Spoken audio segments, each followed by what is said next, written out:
आम युवाओं को आप समझाइए कि परिसीमन आखिर है क्या? जब देश आज़ाद हुआ, सबसे महत्वपूर्ण चीज़ तो ये होता है कि इमरजेंसी के दौरान परिसीमन का क्या संबंध था। राहुल गांधी घूम घूम के कह रहे हैं भाई ओबीसी की संख्या कितनी है। थोड़ा सा तकनीकी शब्द में बात करूं तो 1971 के बाद पैदा हुआ कोई भी व्यक्ति इस देश के लोकतंत्र का हिस्सा ही नहीं हुआ। सबको पता है कि चुनाव जीतने के क्या तरीके हैं।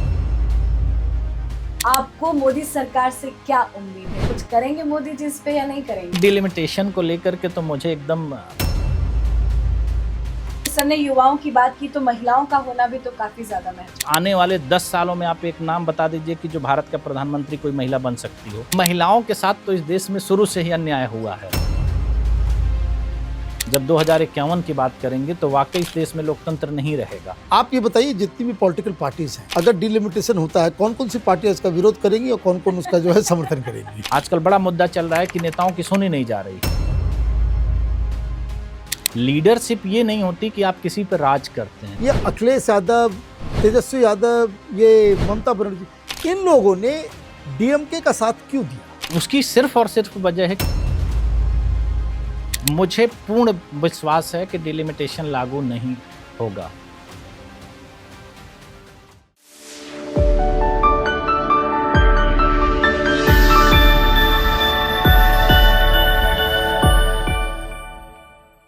नमस्कार, कैपिटल टीवी में आपका स्वागत है। प्रधानमंत्री मोदी ने पार्लियामेंट बना दिया, सीटें बढ़ा दी। इतनी सारी सीटें किस लिए? वहां कौन बैठेगा? और अगर सीटें बनाई गई है तो वहां बैठने के लिए लोगों को चुना भी जाना चाहिए। वो प्रक्रिया क्या है? वो डिलिमिटेशन से तय होगा। एक ऐसी चीज जो एक संवैधानिक बाध्यता है हर सरकार के लिए। लेकिन जैसे ही ये शब्द आता है डिलिमिटेशन, बहुत सारे नेताओं, बड़ी बड़ी पार्टियों के नेता और पार्टी के अध्यक्षों के शरीर के अंदर बिच्छू वो दौड़ने लगता है। तो आज इसी पे चर्चा करेंगे और आज पूजा जी हमारे लिए एक बहुत ही स्पेशल गेस्ट को मैनेज की हैं। जी बिल्कुल, क्योंकि हमारे देश का विपक्ष जो है ना, देश में कभी भी कुछ अच्छा काम होता है तो विपक्ष को रास नहीं आता। विपक्ष इस पर राजनीति करता है, हो हल्ला हंगामा मचाता है। और आज का मुद्दा भी इतना खास है क्योंकि डिलिमिटेशन यानी कि परिसीमन पर कोई बातचीत नहीं होती। विपक्ष तो करना ही नहीं चाहता, लेकिन सरकार भी इस पूरे मामले में इतनी ज्यादा एक्टिव नजर नहीं आ रही है। लेकिन आज के जो हमारे खास मेहमान है वो हमें बताएंगे कि आखिर डिलिमिटेशन क्यों जरूरी है, इससे हमारे देश में क्या कुछ बदलाव होगा, क्यों ये जरूरी है, इसको समझेंगे। तो बिना देर के सबसे पहले स्वागत करते हैं आई युवा के फाउंडर रुद्र प्रताप सिंह जी का। बहुत बहुत वेलकम करती हूँ आपका सर। नमस्कार। ये बताइए कि अचानक से परिसीमन को आपने क्यों उठा लिया? देखिए, परिसीमन अचानक से नहीं उठाया गया है। परिसीमन पे तो चर्चा पिछले 50 साल पुरानी है। 50 सालों से इस पे रोक लगाई गई है। लेकिन ये इस समय इसकी चर्चा इसलिए महत्वपूर्ण हो जाती है कि अप्रैल में इसकी अवधि समाप्त होने वाली है, अप्रैल 26 में। और अगर अप्रैल 26 में पिछली बार की तरह अगर इसके परिसीमन पे रोक को और बढ़ा दिया जाता है तो ये सीधे 2051 तक पहुंच जाती है। तो हमारा मुख्य मुद्दा इस बात को लेकर के है कि परिसीमन पर लगी हुई रोक को अब नहीं बढ़ाया जाना चाहिए। आप आंदोलन चला रहे हैं परिसीमन को लेकर के। आप मुझे बताइए कि परिसीमन, आम युवाओं को आप समझाइए कि परिसीमन आखिर है क्या? देखिए, परिसीमन बहुत एक आसान सी चीज़ है कि जब देश आज़ाद हुआ तो आज़ादी के बाद हमने अब एक अपना संविधान अपनाया और उस संविधान में हमने एक प्रोविज़न किया कि जो हमारे जनप्रतिनिधि होंगे उनकी संख्या उन किस तरह से निर्धारित करी जाएगी। तो उस आधार पर यह तय किया गया कि हर 10 साल बाद जब जनगणना के आंकड़े आएंगे उसी के आधार पर हम परिसीमन करेंगे और उसी परिसीमन के आधार पर सीटों का निर्धारण किया जाएगा।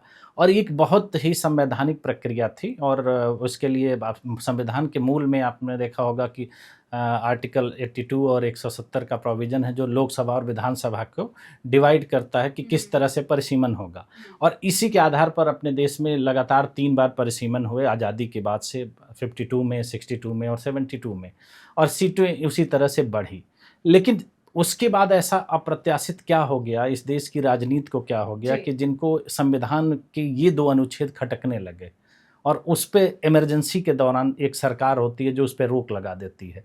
सबसे महत्वपूर्ण चीज़ तो ये होता है कि इमरजेंसी के दौरान परिसीमन का क्या संबंध था? परिसीमन पे रोक लगाने के लिए संसद चल रही होती या सरकार सुचारू रूप से चल रही होती, तब तो माना जा सकता है कि आप उस पे रोक लगाते हैं, उस पे चर्चा होती है तो बात बनती है। लेकिन जिस समय देश में इमरजेंसी लगी हो और उस इमरजेंसी के समय में अगर परिसीमन पर रोक लगाई जाती है तो एक राजनीतिक साजिश के सिवा और क्या हो सकता है? देखिए, इसको कम शब्दों में अगर समझें कि जितने भी लोग हैं उनको रिप्रेजेंटेटिव चाहिए, इसलिए हम एमपी एमएलए चूज करते हैं। बिल्कुल। तो कितने संख्या पे एक एमपी होना चाहिए? 10 पे, 20 पे, 100 पे? तो एक लोकसभा में एक मोटा मोटी अंदाजा आप ये समझिए कि 10 लाख लोगों के ऊपर एक सांसद होना चाहिए। अब जैसा कि मैंने आपको बताया इंट्रोडक्शन में ही कि प्रधानमंत्री मोदी वो सीटें इतना ज्यादा बनवा लिए हैं लोकसभा नई बिल्डिंग में। इतने बड़े पार्लियामेंट का करेंगे क्या? इतने बड़े पार्लियामेंट का होगा क्या? तो इसका मतलब है कि सरकार जो है वो परिसीमन करना चाह रही है, सीटें बढ़ाना चाह रही है। सीटें बढ़ेगी तो इस मुद्दे पे हम आएंगे, आपसे पूछेंगे कि किसकी सीटें बढ़नी चाहिए, कौन उसमें होना चाहिए, क्या यही लोग आएंगे या कोई नए लोगों को उसमें नया कोई प्रावधान क्रिएट होगा। तो एक बेसिक चीज कि भाई जनसंख्या बढ़ रही है तो सांसदों की संख्या, विधानसभा में भी विधायकों की संख्या बढ़नी चाहिए, ज़्यादा लोग उसमें पार्टिसिपेट करेंगे। तो एक तो मसला ये है। लेकिन मुझे एक बात बताइए, आपने कंट्रोवर्सी की बात की, अभी लेटेस्ट जो परिसीमन हुआ वो जेएनके में हुआ और सारे लोग तलवार लेकर के आ गए बाहर कि भाई क्यों कर रहे हैं, नहीं कर रहे हैं। मुझे एक बात बताइए कि जो लोग संविधान को लेकर के घूमते हैं पॉकेट में लेकर के, नाम बताइए ना, राहुल गांधी को कि वो हर चीज में दिखाते हैं, उनको ये समझ में नहीं आता कि ट्रू डेमोक्रेसी वही है जहां ज्यादा से ज्यादा जनता को रिप्रेजेंटेशन का मौका मिले। नहीं, देखिए यही तो सवाल है, सबसे महत्वपूर्ण होता है कि जब हम बात करते हैं लोकतंत्र की या हम बात करते हैं तो संविधान की, तो ये सब कुछ तो संवैधानिक है। इसको गैर संवैधानिक करने की आवश्यकता पड़ी क्यों? जब हम 72 तक सही तरीके से चल रहे थे तो एकाएक ऐसी क्या स्थिति आ पड़ी इस देश में कि जिसके आधार पर हमने परिसीमन पर रोक लगा दी। और सबसे बड़ा हास्यास्पद चीज़ तो ये है कि परिसीमन का जो आधार दिया गया है उसको ये कह करके रोक लगाई गई थी कि जनसंख्या नियंत्रण होगा। तो क्या देश की जनसंख्या नियंत्रित हो गई? जनसंख्या तो और ताबड़तोड़ दुनिया के सबसे बड़ा यही देश हो गए हम लोग। मैं यही कह रहा हूं ना कि जनसंख्या नियंत्रण के लिए एक सरकार ये ऐसा प्रोविजन लाती है कि नहीं, सीटों के परिसीमन पे आप रोक लगा दीजिए और इससे जनसंख्या नियंत्रण हो जाएगा। और 50 साल बाद अगर हम आज यहाँ आकर के देखते हैं तो जनसंख्या नियंत्रित हो गई, अगर उनकी बातें मान ली गई तो ऐसा नहीं हुआ। तो इसका मतलब सिर्फ यही होता है कि आप आम आदमी के रिप्रेजेंटेशन को नहीं चाहते थे, क्योंकि हर परिसीमन के बाद सीटें बढ़ती हैं। सीटें बढ़ने का फायदा ये होता है कि जो जनप्रतिनिधि होते हैं उनकी संख्या बढ़ती है तो जनता की आवाज़ संसद तक आती है, विधानसभा तक आती है। यही लोकतंत्र है, क्योंकि लोकतंत्र की यही एक परंपरा है कि जनता द्वारा चुने हुए सदस्य जनता की बात को वहाँ पर रखते हैं।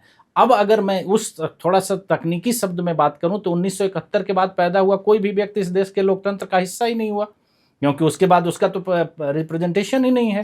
क्योंकि आज भी जो हमारा रिप्रेजेंटेशन है 1971 की जनसंख्या के आधार पर है, जो उस समय लगभग 54 करोड़ थी। तो 90 करोड़ लोग उसके बाद जो लोग पैदा हुए हैं वो तो इस लोकतंत्र का हिस्सा ही नहीं हुए, क्योंकि उनका तो रिप्रेजेंटेशन हुआ ही नहीं। तो इतनी बड़ी चूक जो ये देश पूरे दुनिया में ये डंका पीट रहा है कि हम दुनिया के सबसे बड़े लोकतंत्र हैं, उसकी 90 करोड़ आबादी लोकतंत्र का हिस्सा ही नहीं है। तकनीकी तौर पर तो यही होता है, क्योंकि उनका रिप्रेजेंटेशन अगर नहीं हुआ, उनकी संख्या बढ़ाई ही नहीं गई, तो कैसे हम मान लेते हैं कि उनका रिप्रेजेंटेशन है। और ये जरूरी इसलिए भी आप इस बात को समझिए कि नेता चुना जाता है जनता के द्वारा, एक सांसद, और मैं कई सारे दर्जनों लोकसभा जो है हमने चुनाव को देखा है, एक्सपीरियंस भी किया है, कई को कवर भी किया है। टिकट की उम्मीदवारी के बाद कोई भी नेता अपने पूरे कंस्टिट्यूंसी के हर इलाके में जा भी नहीं सकता। वो कैंपेन आप तो छोड़ दीजिए, उनसे बात करना, मिलना, हाथ धुलाते हैं जो है ना ये लोग गाड़ी पे घूमते हुए, उसमें भी वो कवर नहीं हो पाता।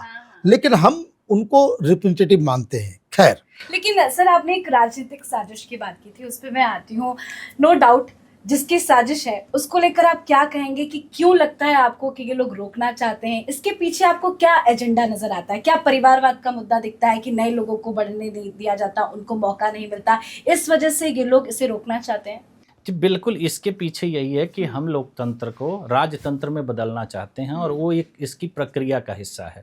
आप 1976 से पहले जाकर के अगर देखेंगे तो कोई भी परिवारवादी नेता नहीं आपको दिखाई देगा, लेकिन जैसे ही 1976 को आप पार करते हैं, आज आप देखेंगे तीसरी जनरेशन के लोग देश की राजनीति में सक्रिय रूप से हैं। ऐसा नहीं है, वो उनका बोलबाला है, उनका वर्चस्व है। आज आप अगर हम युवाओं की बात कर रहे हैं तो अगर आप 30 साल से कम सांसदों की संख्या निकालेंगे, एक भी सांसद आम परिवार से नहीं होगा, सारे सांसद किसी परिवारवादी व्यक्ति हैं, किसी राजनीतिक पार्टी के प्रमुख के लड़के हैं। तो ये इसी साजिश का हिस्सा है और मैं जो मेरी आशंका बार बार हो रही है कि अगर इसको 25 साल और आगे कर दिया जाएगा तो 50 साल बाद, अगर 2051 की हम बात कर रहे हैं, जब हम 75 साल पार कर जाएंगे लिमिटेशन पे रोक के बाद, तो मुझे लगता ही नहीं है कि कोई आम आदमी के बीच का व्यक्ति जो होगा वो लोकतंत्र में किसी सांसद, विधायक या किसी पद पर रहेगा। तो राजतंत्र और प्रजातंत्र का फर्क तो यही है।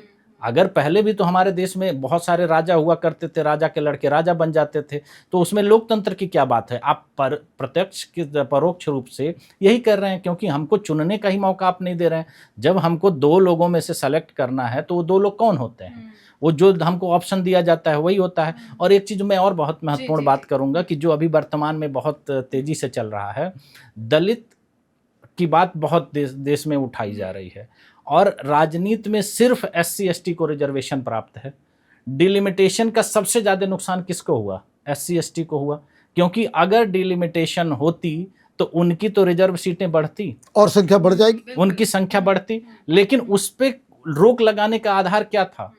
अगर आज मैं वर्तमान की बात करें, जिस आधार पर हम अगर 1971 में जो 72 में परिसीमन हुआ था, उस आधार पर 10 लाख के संख्या पर एक सांसद हमारे होते थे।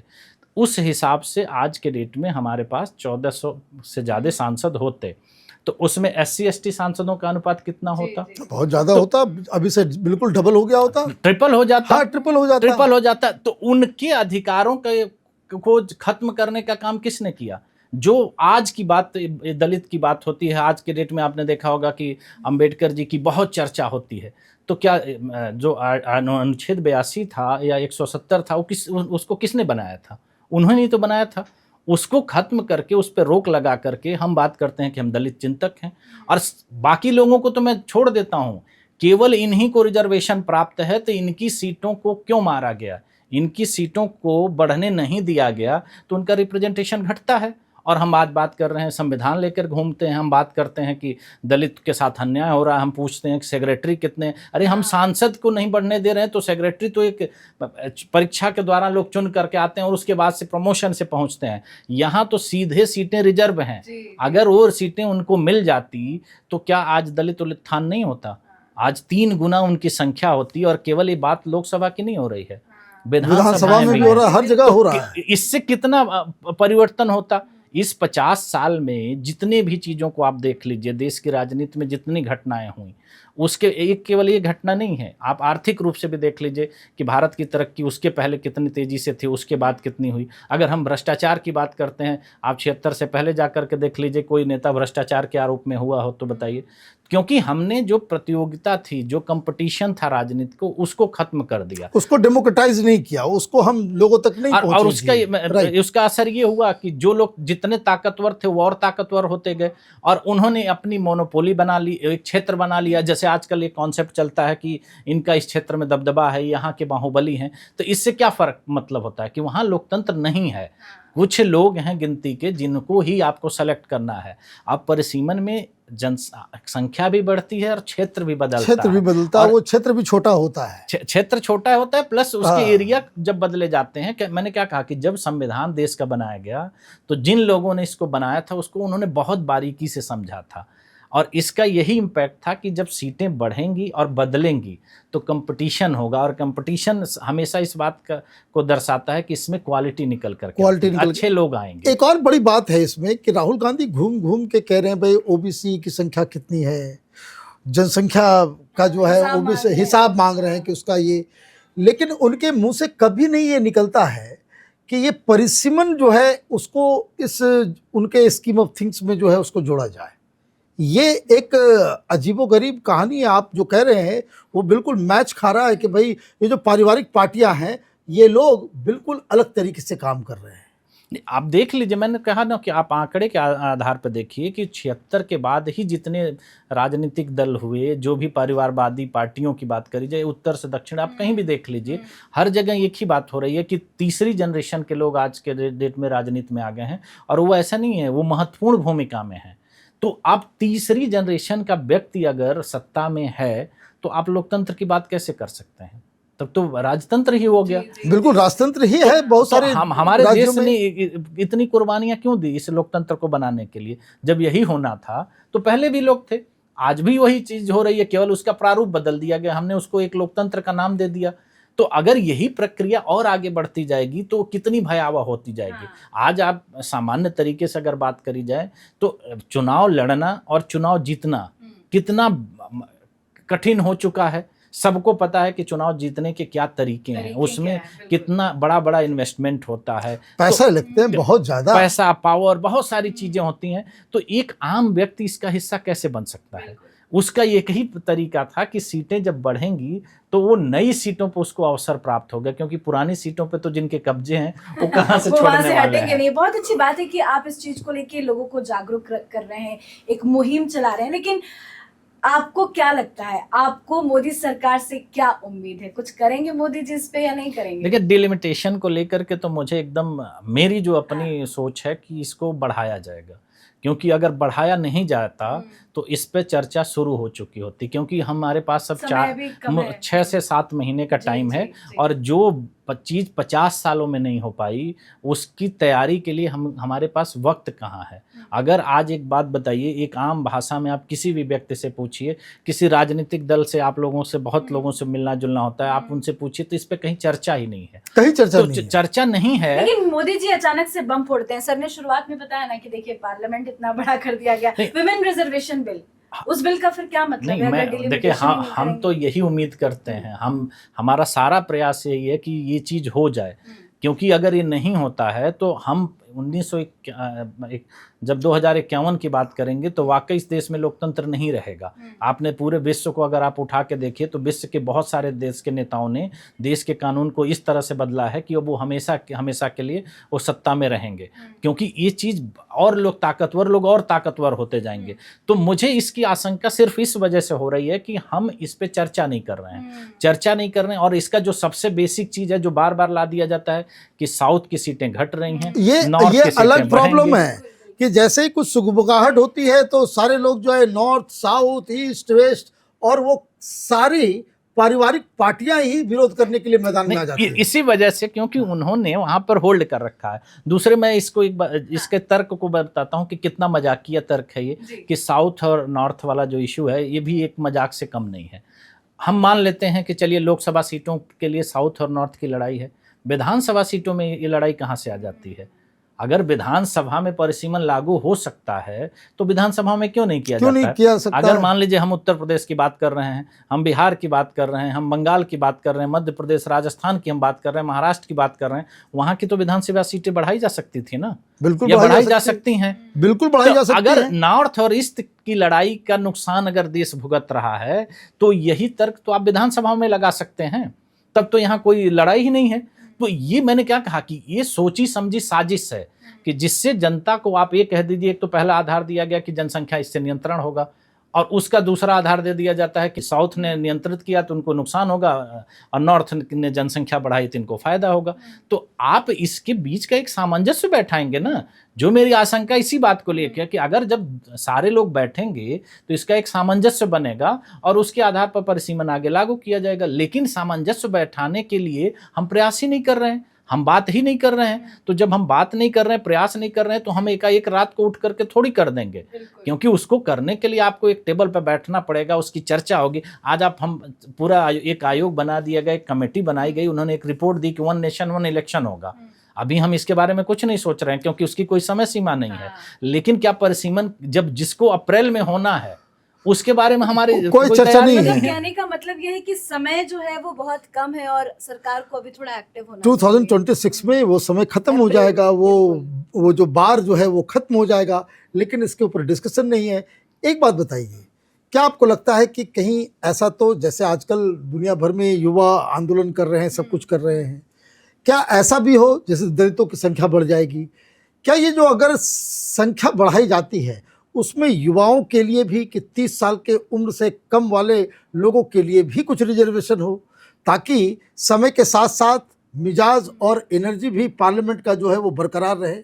नहीं, ये तो देखिए होना ही चाहिए। और मेरी संस्था जो आई हुआ है, हाँ, हम 32% रिजर्वेशन की तो बात ही करते हैं कि जी। युवाओं के लिए रिजर्वेशन किया जाए, क्योंकि युवा आएगा ही नहीं तो बेचारा आगे तरक्की में योगदान कैसे देगा। लेकिन इसके जो तर्क हैं आपके डिलिमिटेशन पे, उसको भी आप अगर उसको आंकड़े को देखेंगे तो युवाओं को रोकने के लिए डिलिमिटेशन लागू किया गया था।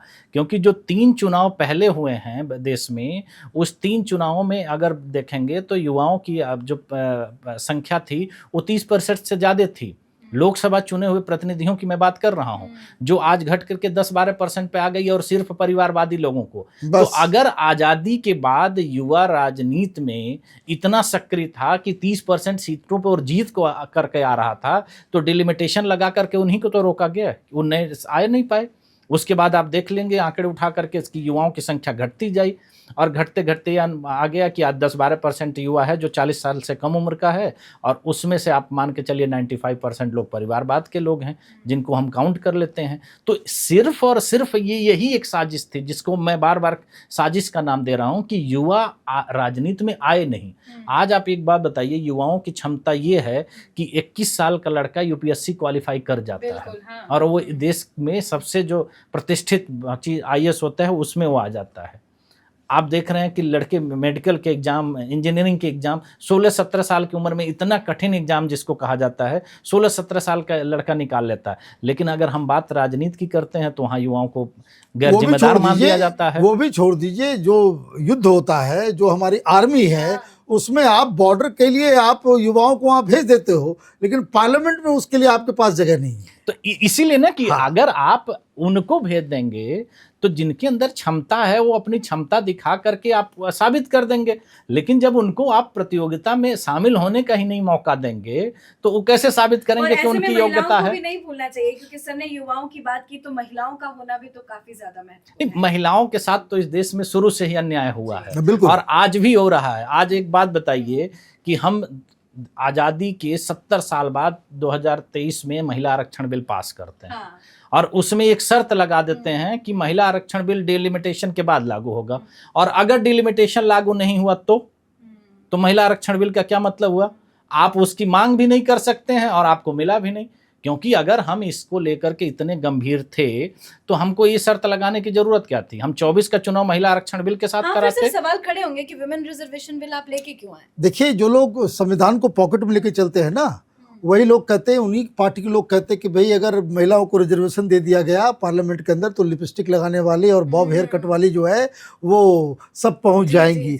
ये भी तो एक माइंडसेट जो है जिसको बदलने की बिल्कुल। आवश्यकता और है। जिस साजिश का आपने जिक्र किया, सर ने जो 1-2 बयान बताए, वही वो लोग हैं जो इस तरह के घिसे पिटे बयान देते हैं। लेकिन आपको क्या लगता है कि अगर डिलिमिटेशन हो जाता है, चलिए मान लिया जाए सरकार ने एक बड़ी उपलब्धि हासिल की, क्योंकि पीएम मोदी के नाम पे बहुत सारे रिकॉर्ड है, तो क्या क्या बदल जाएगा?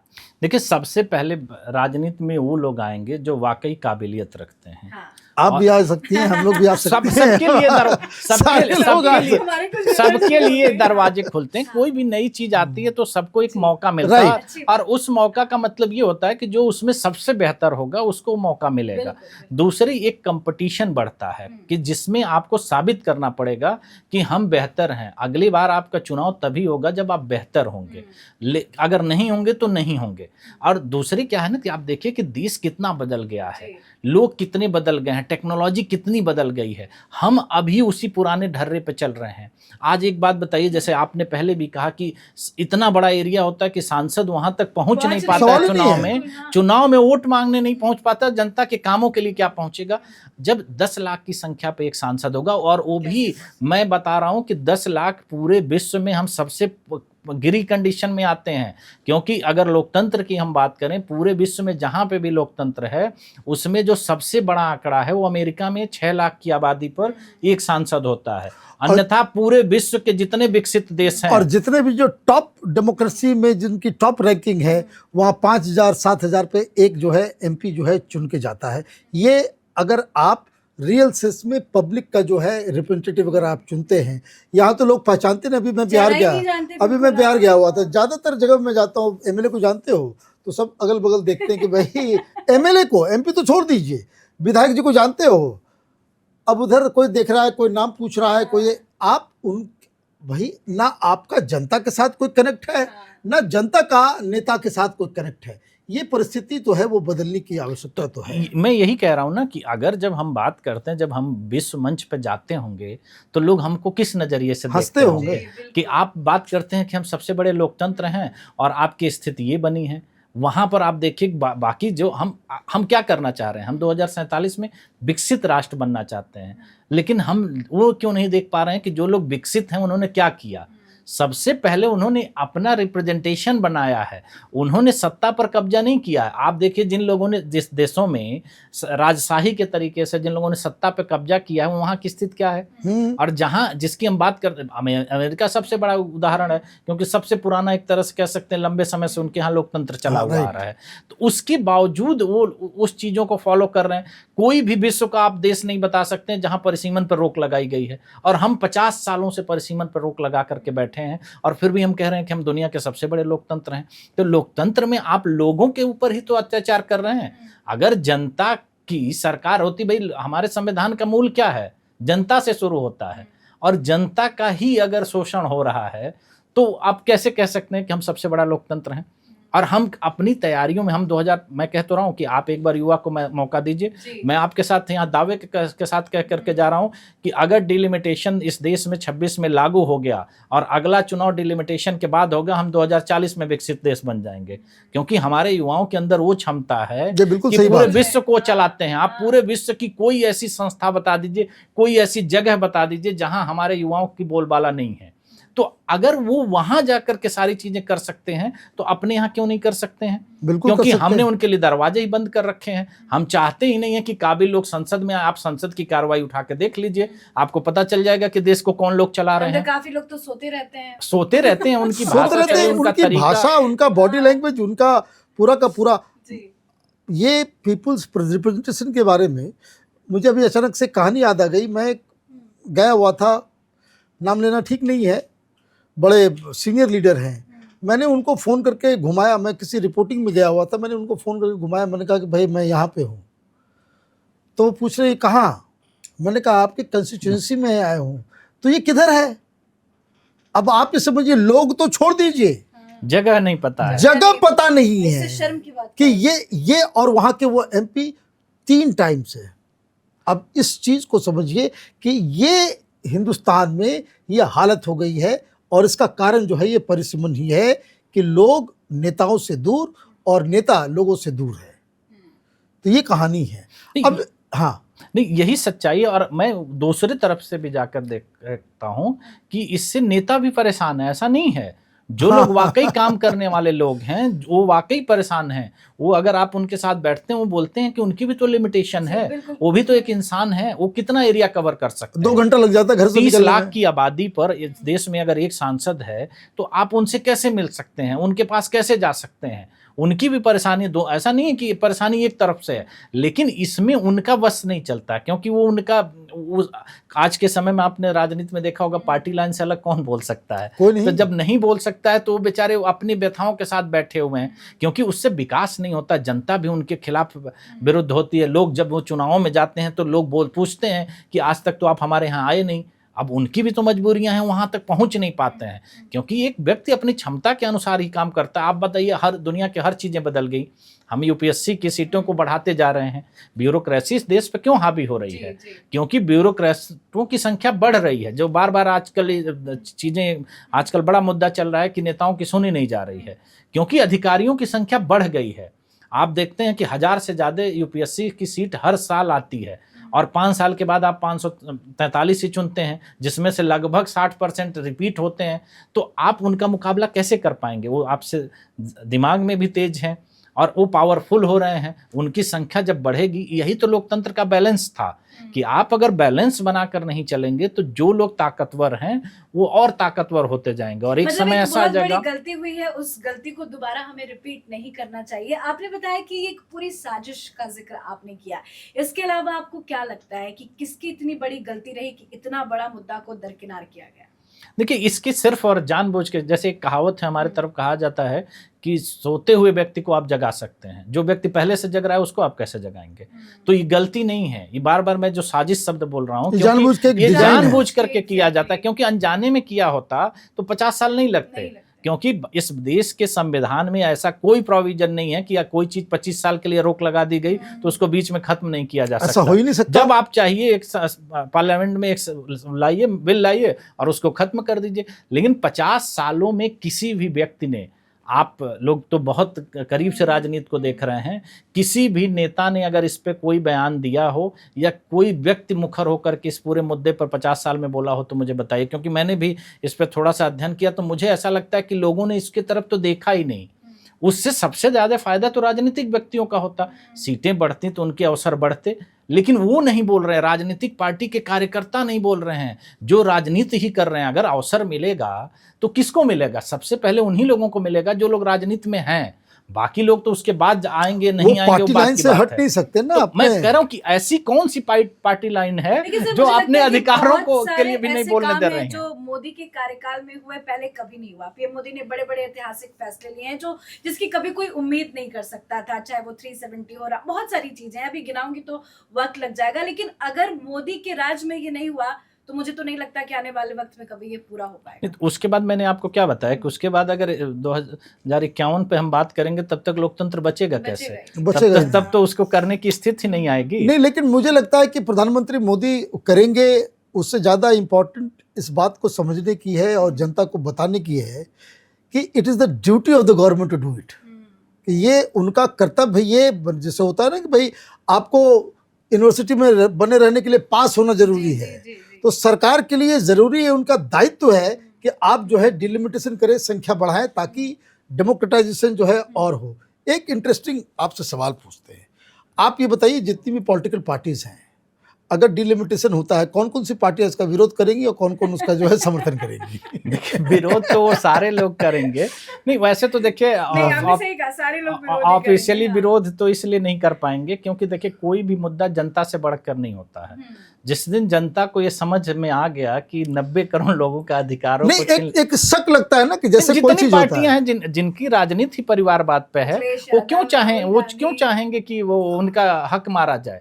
आप एक बार बताइए, अगर आप 3 जनरेशन से राजनीति में पैठ बनाए बैठे हैं तो आप चाहेंगे आपकी चीजें बदल दी जाएं? आप जो साउथ की बात करते हैं, साउथ में आप जाकर देख लीजिए, पूरा परिवारवाद पे ही तो है, परिवार और कास्ट। तो उसी ये नॉर्थ इंडिया खामखा बदनाम है। दूसरी चीज और एक और बात मैं आपको बताऊंगा इंटरेस्टिंग, कि परिवार जो कास्टिज्म की राजनीति इस देश में शुरू हुई, वो भी डिलिमिटेशन के बाद ही शुरू हुई। कारण क्या है कि वहां पर भी संख्या फिक्स हो गई। आप कास्ट समीकरण कैसे बना लेते हैं? सही बात है। क्योंकि सीटें नहीं बदल रही हैं तो कास्ट समीकरण वही का वही है। डिलिमिटेशन हो जाएगी तो आपके कास्ट समीकरण भी हर बार बदल जाएंगे, तो आप कास्ट की राजनीति नहीं कर पाएंगे। बताइए, 76 से पहले कास्ट राजनीति देश में थी तो नहीं थी। बहुत इंटरेस्टिंग है आपका रिसर्च जो है, बड़ा इंटरेस्टिंग है। तो मैंने यही नहीं कहा कि आप भ्रष्टाचार की बात करते हैं, आप 76 से पहले देख लीजिए, कोई नेता का नाम आप बता दीजिए जिनको भ्रष्टाचार के आरोप लगे, उसके बाद स्थिर हो गए। भाई, एक सिंपल सा परिवारवाद, भ्रष्टाचार, दूसरा एक और एलिमेंट, क्रिमिनलाइजेशन। सीधी जितनी कमियां राजनीति की हैं वो सब 76 के बाद ही आई। उसके पहले आप देख लीजिए कितनी स्वच्छ राजनीति थी इस देश में। कौन कौन नेता होते थे, लोग उनको पूछते थे, उनका सम्मान करते थे। तो आज एक बात बताइए, एक प्राकृतिक चीज, हम एक सामान्य उदाहरण की बात करते हैं। आप पानी रख दीजिए, वो सड़ने लगेगा क्योंकि उसको स्थिर कर दिया गया, उसके बहाव को रोक दिया गया। लोकतंत्र में यही तो उसका बहाव था, लोकतंत्र को जो बेहतर बनाता, उसी को हमने रोक दिया। तो कौन लोग बचे वहां पे? जो लोग हैं वहीं पे हैं, और वो उनकी विचारधाराएं सड़ने लगी। नए विचार ही नहीं आ पा रहे हैं क्योंकि आप राजनीति में नए लोगों को आने नहीं दे रहे हैं। अच्छा, मैं बार बार अपने प्रोग्राम्स में ये कहता रहता हूँ कि 70 के माइंडसेट से जो है ये लोग पॉलिटिकल पार्टीज अभी भी चला रहे हैं। वही मोबिलाइजेशन, वही भाषा, वही स्ट्रेटजी, वही टेक्निक और वही विचारधारा।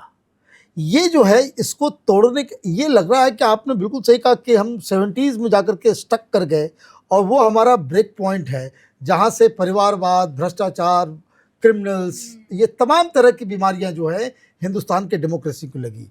अब एक बात मुझे बताइए कि अगर डिलिमिटेशन होता है तो क्या इसका असर, ये जो पैसे से जो राजनीति होती है, जो चुनाव, पैसे का जो धन, उसका जो इस्तेमाल होता है, वो क्या उसके ऊपर उसका असर होगा डिलिमिटेशन का? जी बिल्कुल होगा, क्योंकि जब आप 30 लाख लोगों को प्रभावित करने के लिए कोशिश करते हैं तो उसमें बहुत सारे पैसे का आपको इस्तेमाल करना पड़ता है। तो वही लोग उसमें इस्तेमाल कर पाते हैं जिनके पास उतना बड़ा फंड है। अब ये 1/3 हो जाएगा, 1/3 हो जाएगा। तो एक तो दो चीजें होंगी, क्योंकि अलग अलग तरह के लोग आएंगे, जनता को भी तो अवसर मिलता है, राइट। और जनता इस चीज को करने में आसान हो जाएगी, क्योंकि अभी हमें आम आदमी के पास ऑप्शन ही नहीं है। आपको वही व्यक्ति चुनाव में मिलेगा जिसके साथ आप पिछले 20 सालों से देख रहे हैं। जब तक वो मर नहीं जाता है, इस देश की राजनीति का एक ही दुर्भाग्य है कि आदमी मरते दम तक की राजनीति करता है। आपने तो ऐसे स्थिति देखे होंगे कि बहुत सारे लोगों की लाशें संसद से निकली हैं, लेकिन उन्होंने राजनीति नहीं छोड़ी है। ठीक है, तो वो जब वो वहां जमे रहते हैं तो उनका जो धन बल, बाहुबल होता है, वही हावी हो जाता है। लेकिन जब सीटें बढ़ेंगी, नए लोग उस जगह पर आएंगे, तो उनकी वो अपनी क्वालिटी दिखानी पड़ेगी, जनता के बीच उपस्थित दिखानी पड़ेगी। तो जनता के साथ जो कनेक्ट होगा वो चुन करके आएगा। ये जो आपने जिक्र किया, तो आपको क्या लगता है कि इसमें भी कुछ एज लिमिटेशन लगाना चाहिए क्या? नहीं, एज आप देखिए, रिटायरमेंट की तो एज होनी ही चाहिए, लेकिन इस पे कौन चर्चा करता है? कोई चर्चा क्योंकि नहीं कर इस देश सकता। में इस बात पे तो मैंने क्या कहा कि इस देश में ये जो सामान्य सी चीजें हैं वो नहीं हो पा रही हैं।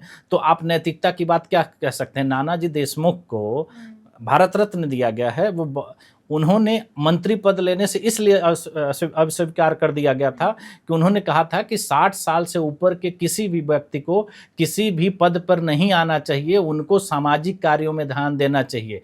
उनको भारत रत्न दिया गया है और उन्होंने ये बात कही थी 70 के दशक में। और सिर्फ कही नहीं, उन्होंने उसको नहीं लिया था, नकार दिया था, और उन्होंने वो करके दिखाया भी। उन्होंने वो चित्रकूट चले गए, समाज सेवा करने लग गए। उन्होंने समाज सेवा की। मैंने क्या कहा कि जब आप राजनीति को देखते हैं 70 से पहले जाकर के, तो आपको राजनीति में वो चीजें दिखती हैं कि जो लोकतंत्र को मजबूत बनाती हैं। और वही जब हम 70 पार कर जाते हैं तो आम आदमी के लिए राजनीति एक गंदगी दिखने लगती है, राजनीति की तरफ लोग जाना नहीं चाहते हैं। तो ये फर्क पड़ता है। तो क्या आपको ये लगता है कि ये जो हमने परिवारवाद का जिक्र किया, भ्रष्टाचार, ये जो सारी चीजें हैं, आज के जो डेट के युवा हैं, इन सब चीजों से ही वो खिन खा जाते हैं और उनका पॉलिटिक्स में फिर इंटरेस्ट नहीं होता? किसी भी चीज को आप लंबे समय से अगर करते रहेंगे तो वो चीज एक सिद्धांत से बन जाती है। अब मैंने क्या कहा, आप सर्वे करा लीजिए, किसी भी युवा से आप पूछिए तो सीधा शब्द में कहता है कि मेरा कोई इंटरेस्ट नहीं पॉलिटिक्स में। बिल्कुल सही बात है। वो क्यों नहीं है नहीं बता पाएगा, लेकिन नहीं है ये जरूर बता देगा, क्योंकि इस चीज को इतने गलत तरीके से बनाया गया है कि हम उस चीज को मान चुके हैं कि राजनीति का मतलब क्या होता है कि उसमें गलत लोग ही जाते हैं।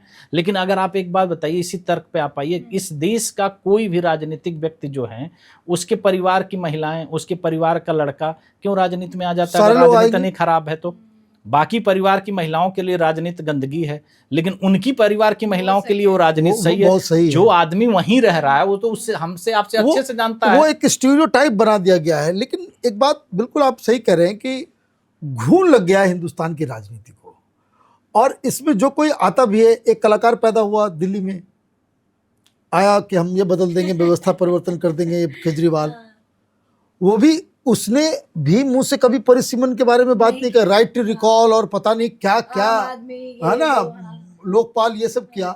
लेकिन ये जो मेन प्रॉब्लम है उसके बारे में बातचीत उसने नहीं की। दरअसल क्या मैंने क्या कहा कि सब लोग एक ही चक्की के, बिल्कुल, और सिर्फ आम आदमी पार्टी नहीं, कोई भी पार्टियां बात नहीं कर रही हैं। नहीं, इसके पीछे का मैंने क्या कहा कि जब आप किसी चीज में देखिए, लीडरशिप क्या होती है। लीडरशिप ये नहीं होती कि आप किसी पर राज करते हैं। लीडर का काम होता है कि नेतृत्व पैदा करना। मेरे लिए अगर जयप्रकाश नारायण की आप बात करेंगे तो मैं वो मानता हूं कि जयप्रकाश नारायण ने उस उम्र में इस देश में बहुत सारे नेताओं को पैदा कर दिया, और जो आज के डेट में भारत की राजनीति में उनका बहुत बड़ा बोलबाला है। ऐसा नहीं है, जयप्रकाश नारायण जी न देश के प्रधानमंत्री रहे न कोई बहुत ऐसी चीज पे रहे, लेकिन उन्होंने नेतृत्व पैदा किया। आज उनको इसीलिए जननायक कहा जाता है। आप अटल बिहारी वाजपेयी को देखिए, इस बीजेपी की राजनीति में जितने भी बड़े नेता होंगे सब उनके उन्हीं सानिध्य के में। द्वारा बनाए गए नेता हैं। तो एक नेता का काम होता है नेतृत्व पैदा करना, शासक नहीं है आप। नेता और शासक में फर्क होता है। शासक शासन करता है और शासन करने के लिए आप कोई भी माध्यम अपना सकते हैं, लेकिन जब एक नेता होता है वो लोगों के अंदर नेतृत्व पैदा करता है। उसको लगता है कि जितने बेहतर लोग हैं वो राजनीति में आए और वो राज करें। ऐसा नहीं है कि वो खुद करता है। भाई बहुत सारे आज देख लेते हैं कि देश में बहुत सारे ऐसे विचारक पैदा हुए हैं कि जिनका राजनीति से लेना देना नहीं था, लेकिन उन्होंने विचार पैदा किए, उनके विचारों से प्रेरित होकर। अब अगर मान लीजिए कि हम दिल्ली की बात करें, अन्ना हजारे की बात करें, तो उन्होंने थोड़ी अपना कोई पद लिया। उन्होंने जिस भी चीज को, उनको पद की लालसा नहीं थे, एक समाज सेवी के तौर पर उन्होंने काम किया और आज भी कर रहे हैं। इसका ये मतलब नहीं है कि उनको अगर पद की लालसा होती तो उनको जरूर मिलता, बिल्कुल, लेकिन उन्होंने नहीं लिया। ये नेतृत्व होता है।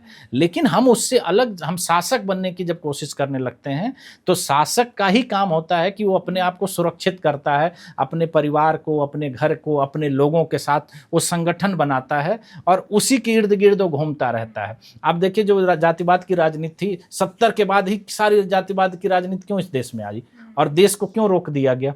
इसी वजह से, क्योंकि ये जो राजनीतिक षड्यंत्र है आप उससे बाहर ही नहीं निकल पाए। आप क्षेत्र के नाम पर लड़ते हैं, आप भाषा के नाम पर लड़ते हैं, आप जाति के नाम पर लड़ते हैं, लेकिन इस बात के लिए नहीं लड़ते हैं कि हमारी संख्या बढ़ा दी जाइए ना। मैं कह रहा हूं मुझे मत दीजिए ना, उनको तो दे दीजिए जिनके हक की आप लड़ाई लड़ रहे हैं, उन्हीं को दीजिए। तो उनको, उनके हक की लड़ाई आप उन्हीं का हक मार करके ले रहे हैं और बात कर रहे हैं कि हम लोकतंत्र में हैं। आज आप बताइए, एक वोट की लड़ाई चल रही है ना भाई। एक वोट कटने पर राजनीतिक दल पिछले 3 महीने से इस बात का है कि किसी भी व्यक्ति का वोट नहीं कटना चाहिए, और आज 3 गुना सीटों को हम लोग मार करके बैठे हैं। विधानसभाओं की बात करी जाए या लोकसभा की बात करी जाए तो 3 गुना सीटें होती, उस पर हम बात नहीं कर रहे हैं। एक वोटर की हम बात की लड़ाई लड़ रहे हैं क्योंकि हमको जनता को दिखाना है कि हम आपके लिए कुछ कर रहे हैं। ये दिखावे की राजनीति है। अगर वास्तविक राजनीति होती तो परिसीमन कभी बंद नहीं होता। तो आज आप देखते हैं कि ये देश अलग तरीके का देश दिखता, क्योंकि जो लोग उस समय राजनीति में आते वो देश के लिए काम कर रहे होते, और जब देश के लिए काम करते तो देश आगे बढ़ता। वैसे भी ये जो लॉजिक जो है कि भाई पूरे देश भर में कितने राज्य को छोटा छोटा किया गया, क्यों? क्योंकि वो गवर्नेंस के लिए वो ज़्यादा बेहतर होता है कि छोटे राज्य जो है वो वेल गवर्नड होते हैं।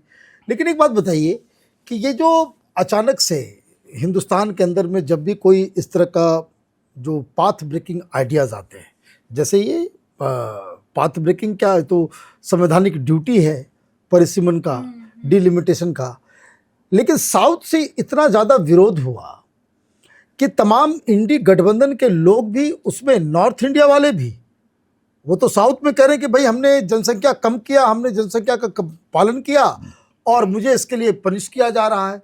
लेकिन उसके सुर में सुर ये अखिलेश यादव, तेजस्वी यादव, ये ममता बनर्जी, इन लोगों ने डीएमके का साथ क्यों दिया? उसकी सिर्फ और सिर्फ वजह है कि इनकी राजनीति भी तो परिवारवाद पे टिकी है। अगर ये डिलिमिटेशन होता है तो लोग, जब नए लोग आएंगे तो इनका जो वर्चस्व है राजनीति में, जो इनकी मोनोपोली एक तरह से आप कह सकते हैं, वो खिसक जाएगी। साउथ के लोग वहाँ के जनसंख्या के लिए, वहाँ के लोगों के लिए अगर लड़ाई लड़ रहे होते तब तो ये समस्या का समाधान हो जाता। वो तो अपनी व्यक्तिगत लड़ाई लड़ रहे हैं कि हमें क्यों, हम ही रहेंगे। भाई आज तीसरी चौथी जनरेशन में है कि नहीं? हाँ। तो वो इसी की लड़ाई। मैं क्या कह रहा हूँ कि अगर ये मुद्दे पर एक संसद का स्पेशल सत्र चल जाए, पूरा देश जान जाए कि डिलिमिटेशन है क्या, ये करवाने की हिम्मत नहीं किसी राजनीतिक दल में है। क्योंकि जनता को जिस दिन पता चल जाएगा कि हमारे हक को किस तरह से मारा गया है, जनता बहुत जागरूक है इस समय। आज का युवा इन लोगों के संभालने से नहीं संभलने वाला है, क्योंकि टेक्नोलॉजी पर उसका कंट्रोल है। आज आप देखते हैं कि सोशल मीडिया के माध्यम से छोटी छोटी चीज़ें देश के किस किस कोने तक पहुँच जाती हैं, टाइम नहीं लगता है।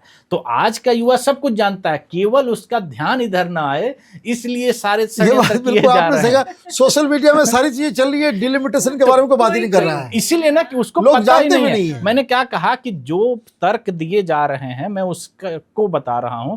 आप विधानसभा में लागू कर दीजिए। हम कह रहे हैं लोकसभा आप छोड़ दीजिए, साउथ नॉर्थ का लड़ाई ही बंद कर दीजिए, आप विधानसभा में लागू कर दीजिए। उत्तर प्रदेश की विधानसभा में 27 का चुनाव करा दीजिए इसी के आधार पर। कम से कम विधानसभा में तो प्रतिनिधि आना शुरू हो जाएं।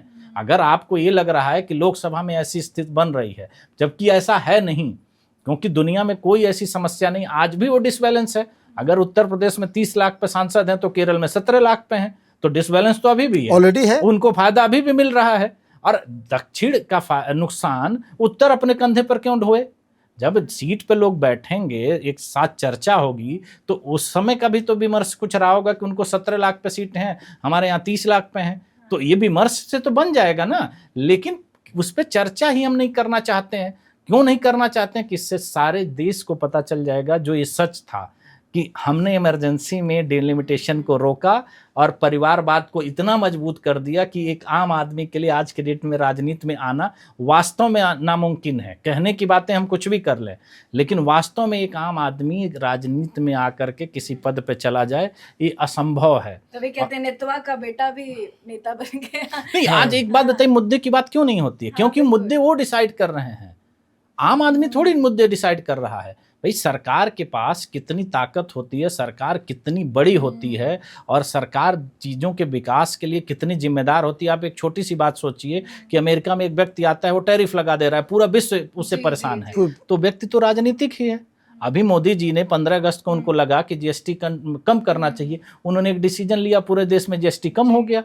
तो ये एक राजनीतिक व्यक्ति के पास का एक विजन है। अगर देश अच्छे लोगों के हाथ में होगा तो वो चीज अच्छी तरीके से होगी। वही गलत तरीके से अगर इस्तेमाल हो गया तो आप कुछ भी कर सकते हैं। खैर, ये तो सरकार की बात हो गई। अब पिछली गलतियों को हम उस पर अब क्या चर्चा करें? अब आपको आगे क्या लग रहा है? कोई उम्मीद बची है कुछ हो देखिए, पाएगा? मुझे पूर्ण विश्वास है कि डिलिमिटेशन लागू नहीं होगा, इस पे रोक बढ़ाई जाएगी। कारण क्या है कि उसके लिए देश को तैयार नहीं किया जा रहा है, उस पर चर्चा नहीं की जा रही है। मेरा सिर्फ ये मानना है कि इसके लिए उन लोगों को गंभीरता से लेना पड़ेगा। किसी भी पार्टी के कोई राजनीतिक कार्यकर्ता हो, कोई व्यक्ति हो, वो अपने नेता से ये सवाल पूछे ना कि इसमें क्या दिक्कत है। ये इसमें ऐसा तो है नहीं कि किसी को नुकसान होने वाला है, तो आप मेरे अधिकार को मार करके मेरे कंधे पर ही बैठ के राजनीति क्यों करते हैं? तो जब तक इस देश का आम युवा, इस देश की, मैंने क्या कहा कि महिला आरक्षण पे 3 साल से सब लोग 2 साल से मौन है क्योंकि बिल पास हो गया, लेकिन कितने लोग ये बात जानते हैं कि डिलिमिटेशन नहीं हुआ तो महिला आरक्षण बिल नहीं लागू होगा। तो अगर नहीं लागू होगा, डिलिमिटेशन नहीं लागू हो रहा है देश में, तो इससे बड़ा और क्या हो सकता है महिलाओं के साथ छल? तो इस पे कौन चर्चा करेगा? आज आप एक बात बताइए, महिला राजनीति इस देश में बहुत सक्रिय रही है, ऐसा नहीं है। कभी भी आप उठा कर देखेंगे कि बहुत सशक्त महिलाएं रही हैं। आज के डेट में एक आने वाले 10 सालों में आप एक नाम बता दीजिए कि जो भारत का प्रधानमंत्री कोई महिला बन सकती हो, जिसको आप कह सकते हैं कि ये महिला के अंदर वो काबिलियत है। नहीं है। मुख्यमंत्री के तौर पर केवल ममता बनर्जी अपने दम पर एक सरकार चला रही हैं, और अभी वर्तमान में दिल्ली में एक मुख्यमंत्री आपको महिला मिली है। इसके सिवा इस देश में कितने प्रदेश हैं, कितने मुख्यमंत्री हैं? आप महिलाओं के नाम बताइए, नहीं है। तो जहां हम कर सकते हैं वहां नहीं कर रहे हैं, तो इसका क्या मतलब निकल कर आता है? यही मतलब है ना कि हम नहीं चाहते हैं। अगर हम चाहते तो हमारे पास बहुत अवसर हैं, ऐसा नहीं है कि नहीं कर सकते हैं। तो ये मेरी सबसे बड़ी आशंका यही है कि उसको बढ़ा दिया जाएगा, फिर हम लोग देख बैठे लेकिन आपने बहुत सही नस पकड़ी है, इसकी चर्चा वाकई में कहीं नहीं हो रही है। आप ये बताइए, आप जो आई युवा चला रहे हैं, युवाओं को अपने साथ जोड़ रहे हैं, जो मुहिम चला रहे हैं, उसके बारे में थोड़ा हमारे व्यूअर्स को बताइए। देखिए, मेरा हमेशा से ये मानना रहा है कि जो व्यक्ति के अंदर काबिलियत हो उसको मौका मिलना चाहिए, वो किसी भी फील्ड में है। बाकी फील्ड में तो देखिए युवा वो मौका ले रहा है, उसको कोई रोक नहीं सकता है, और आप उसके एग्जाम्पल देख लीजिए, हर क्षेत्र में वो छाया हुआ है। राजनीति एक ऐसा क्षेत्र है जिसमें वो नहीं है, और उसके न होने का नुकसान क्या हो रहा है कि जो नीतियां बनाई जा रही हैं वो उस तरीके से नहीं बनाई जा रही हैं कि जो हम युवाओं को ध्यान में रखते हुए बनाएं, भविष्य को ध्यान में रख के बनाएं। आज भी हम वो पुराने तरीकों को आजमा रहे हैं, जबकि हम बात करते हैं कि हम 21वीं सदी का भारत बना रहे हैं। हम AI की बात करते हैं, और हम जब दूसरी जगह पर चले जाते हैं तो आपने देखा होगा कि सांसदों को, विधायकों को लैपटॉप का इस्तेमाल करना, स्मार्टफोन का इस्तेमाल करना नहीं आ रहा है। सेक्रेटरी रखते साथ में। तो अब जब इतना बड़ा गैप है, जो पॉलिसी बना रहे हैं उनको इतनी चीज, योग्यता इसलिए नहीं है मैं कह रहा हूं कि शिक्षा से आती है या किसी के डिग्री से आती है, लेकिन जब समय बदलता है, हम अपने फ़ोन सिस्टम हमारा अपग्रेड हो जाता है कुछ समय के बाद। हम नए नए चीज़ों के साथ अपग्रेड होकर के आते हैं, टेक्नोलॉजी के साथ बदलते हैं। तो उसके लिए कम से कम युवाओं का उतना तो प्रतिनिधित्व हो कि उन चीज़ों पे वो काम कर सके। आप अगर उनको वो मौका नहीं दे रहे हैं तो आप भविष्य के साथ क्या कर सकते हैं। और दूसरी सबसे बड़ी जिम्मेदारी क्या होती है, हम आम भाषा में अगर बात करें तो हम भी चाहते हैं कि हमारा बच्चा हमसे ज़्यादा काबिल हो। हम उसके लिए जो हमारे जीवन में कमियां थी हम उसके जीवन में लाने की कोशिश नहीं करते हैं। हम लोगों ने बहुत सारे अगर स्ट्रगल सहे होंगे तो हम नहीं चाहते हैं हमारा बच्चा वो करे, क्योंकि हम उसके भविष्य को देखते हैं कि उसका भविष्य उज्ज्वल हो। लेकिन हमारे देश की राजनीति क्यों नहीं चाहती है, वो हमारे अपने युवाओं के रास्ते का गड्ढा खोद करके रख रही है। तो ये जो है मेरी फांसी का फंदा अब निकलना हाँ चाहिए। बिल्कुल निकलना चाहिए। अगर नहीं निकलेगा, मैं क्या कह रहा हूँ, अगर युवा इस तरह से नहीं जाएगा तो हम अगले 25 साल बाद लोकतंत्र को नहीं बचा पाएंगे, हम इस पे चर्चा नहीं कर पाएंगे। ये सच है। आज आप देख लीजिए कि जो परिवारवाद के लोग हैं कितने सशक्त तरीके से, हम तो कुछ लोगों को परिवारवाद मान करके देखते हैं जो बड़े पिक्चर में दिखाई देते हैं, जब आप उसके निचले स्तर पर जाएंगे तो उन्होंने और तरीके से उसको जकड़ रखा है। तो ये मेरा मानना है कि सबको आना चाहिए, और ख़ास करके युवाओं को, क्योंकि उनके अंदर बहुत क्षमता है, बहुत काबिलियत है। वो पूरे विश्व को जानते हैं, समझते हैं, उसकी राजनीति को जानने लगे हैं, समझने लगे हैं। तो उससे मुझे लगता है कि जो हम बार बार अंतर्राष्ट्रीय स्तर पर हम दूसरों के भरोसे टिक जाते हैं, वो चीज़ से हम आगे निकल कर हम एक जो असल में हम विश्व गुरु की बात करते हैं, हम तभी बन पाएंगे जब हमारा युवा वहाँ पर होगा। जब देश का प्रधानमंत्री ऐसा कोई युवा होगा कि जिसको पूरा विश्व सुनेगा, या हमारे जो मंत्रिमंडल जब हम देखते हैं कि युवा अपने आप को कनेक्ट कर पाए। 65% आबादी अगर अपने आप को कनेक्ट ही नहीं कर पा रही है तो कैसे आप समझ रहे हैं कि लोकतंत्र की आस्था बढ़ेगी। तो वो अगर बढ़ती है तो मुझे लगता है कि हम 47 से पहले विकसित बन जाएंगे। बहुत अच्छा लगा आपसे बात करके, और आपने बहुत ही कन्विंसिंग तरीके से बताया कि किस तरीके से डिलिमिटेशन जो है ये सबसे जड़ में है हिंदुस्तान की राजनीति में। सारी कुरीतियाँ, चाहे वो पैसे का हो, चाहे वो क्राइम का हो, चाहे वो रिप्रेजेंटेशन का हो, नेताओं के क्वालिटी का हो, पार्टी का हो, परिवारवाद का हो, ये सारी चीज़ों का एक जो है वो गूढ़ आपने बताया। बहुत आनंद आया आपसे बात करके। बिल्कुल, बहुत बहुत धन्यवाद सर, आपने इस वाकई में बहुत सेंसिटिव मुद्दा उठाया और हमारे व्यूअर्स को इतनी जानकारी दी। बहुत बहुत धन्यवाद, नमस्कार। वाकई में बहुत ही सेंसिटिव मुद्दा है ये डिलिमिटेशन, और बुरी बात कहें या अफसोस कहें कि इस पे बातचीत नहीं होती, ना ही इस पे राजनीतिक दल बात कर रहे हैं, ना ही हमारी सरकार इस पे ध्यान दे रही है। लेकिन हमारा मकसद यही था जो इस पे चर्चा हो, इस पे एक मुहिम चलाए। आई युवा के संस्थापक है रुद्र प्रताप जी, आपको बताया कि किस तरह से वो भी चाहते हैं कि डिलिमिटेशन को लागू किया जाए, और हम भी यही चाहते हैं कि इस वीडियो को आप ज्यादा से ज्यादा लोगों तक पहुंचाएं, लोगों को जागरूक करें, क्योंकि इस पे चर्चा नहीं होती, और हमारा मकसद ही यही था कि इस मुद्दे पे चर्चा करें और आपको जागरूक करें। तो देखते रहिए कैपिटल टीवी। नमस्कार।